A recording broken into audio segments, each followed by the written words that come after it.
Hey everybody, welcome back to another video on Doc Lale Talks Comics. Tonight, we're going to do an initial assessment on Conan, Scourge of the Serpent. And this is written by Jim Zub with art by Ivan Gil. And you've come to expect a certain level of panache with the artwork on these titles. And Conan's got to look a certain way, and he does. This book absolutely knocks it out of the park.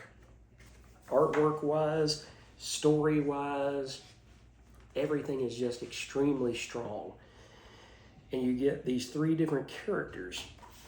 You get King Cole, you get Conan, and you get this Victorian-era character who I'm not personally familiar with, but as it says, their fates twisting together like snakes in a pit. So it says stealing faces and finery. So you get a character who comes in, Brule, who comes in to talk to King Cole. And King Cole meets him on the balcony. He says, "Are you friend or foe?" And he says, "I am friend."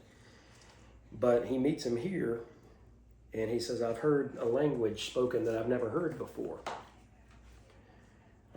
And yet, by Valka somewhere, the words that I heard ring true." So he learns that there are secret passages within his own castle that he was unaware of. And as Brule and King Cole go through there, all three of these stories are intertwined together. The stories of all three characters, they don't meet per se. You know, it's not like you get a boom tube opening in DC and they all and then they all meet together. But they are brought together through the circumstances of the Serpent. And in the second part of the story, in the Hyborian Age, you have a house. It's an antique house known as the Temple of Callian Publico. And so this very Phil Collins looking character is Callian Publico. And Conan is supposed to break in there and steal a goblet, I believe. And instead he comes upon this sentry who also comes upon Publico, who is apparently passed due to strange and serious circumstances. And the guard, he tells the guard, "Why did you ring a bell?" And he said, "It'll fetch the watchman." And he said, "I am the watchman, you knave. Keep back or I'll loose a bolt through you." And the third character is Professor John Currowan. A simple antique brings forth an emotional outburst for a traumatized visitor. And so he picks up this blade, and his friend says, "Keep back." There's no reason for alarm, James. So James is apparently one of those nervous cats. And he says, "The shock of you drawing that knife, my body reacted with the blind primitive instinct of a hunted man." He says, "Hunted for what? You never committed a crime in your life." And he says, and James says, "Maybe not in this life." And so he starts talking about superstition and starts talking about possession and things like that.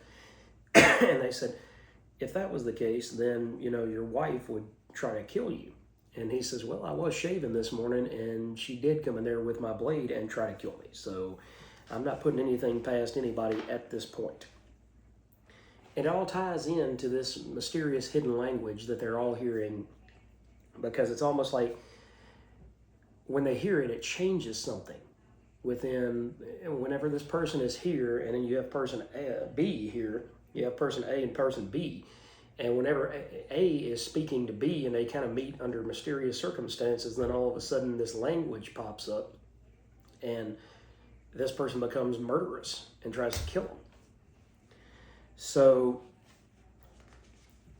I don't know that I'm doing this story justice, to be honest, as far as the the depths of it.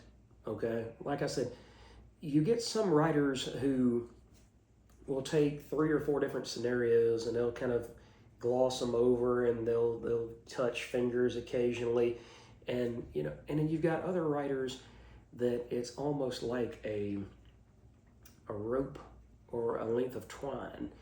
They will take those and create such a permanent knot between these 2 characters or 3 characters or 4 situations or whatever, that you can't see those characters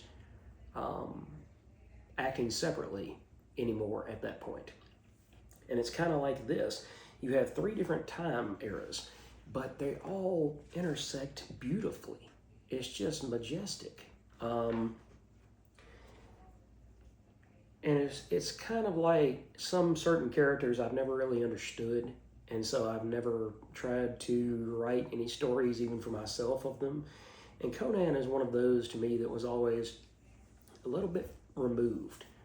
Thor, in the Marvel sense, you have the Sif, you have Balder, you have the Warriors 3.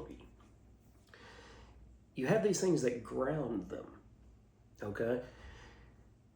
The only thing that grounds Conan is the fact that he's a man's man and that he kills anybody that's in his way. Not realistically. He has a set of morals and he has a set of standards that he lives by, but it's much more black and white than the quote-unquote modern man is accustomed to. So it's hard to get into that headspace sometimes. He's not a brute, but he can be if pushed to it. He's most definitely not a ne'er-do-well or somebody who would fit in upper-class society. You would sniff him out just like if you put Rambo in the Chinese army.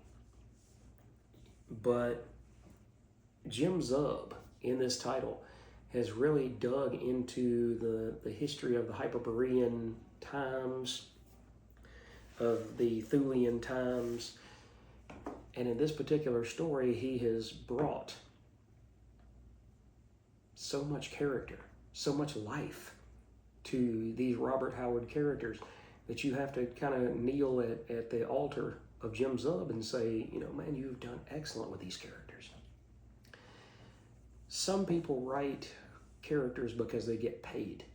Some people shepherd characters from a certain time until that time is done. And Jim Zub is one of those writers who is shepherding Conan to make sure that he is just as popular in 2025 as he might have been in 1930s, 1940s. He wants people to go back and say, you know what? Conan is not just a one-trick pony. There's so much that you can do. Magic, history, traveling, and you can bounce around in time with Conan. You don't have to write. If you're going to write, let's say that you decide to write a 100-issue run of Conan. It doesn't have to be completely linear. You can have, excuse me, old man Conan. You can have younger King Conan. You can have the Sumerian traveler, which is what we have here. You can have some of Conan's earliest exploits. And they can all somehow, in that 100 issues, you can tell a little bit of all of those things. So I highly recommend this for everybody for initial assessment. It gets an A+, and I believe it's only 4 issues. See, that's the thing with Jim Zub, is he doesn't make you go out and buy 17 Conan titles in order to really build up this story. It's so much depth and so great of detail in each issue that you feel like you've read a novel. It's wordy, but in a great way. It's verbose, but it's not heavy-handed. It uses its language in a way that is thoroughly lacking in modern comics. A lot of people used to get upset about Thor speaking in these, those, and thous, as though he were a Shakespearean or biblical character. I thought it provided a way that he wasn't just a 6'6" brute with a hammer. It provided gravitas to the character. It provided something more to something that was less. And Jim Zub has given Conan new life because of his love and admiration for the character and his creator. Before I go, guys, apparently on the back of here we've got a Conan novel, Spawn of the Serpent God, a Scourge of the Serpent novel. So this goes along, this novel by, who was that? Tim Wagoneer? Yeah.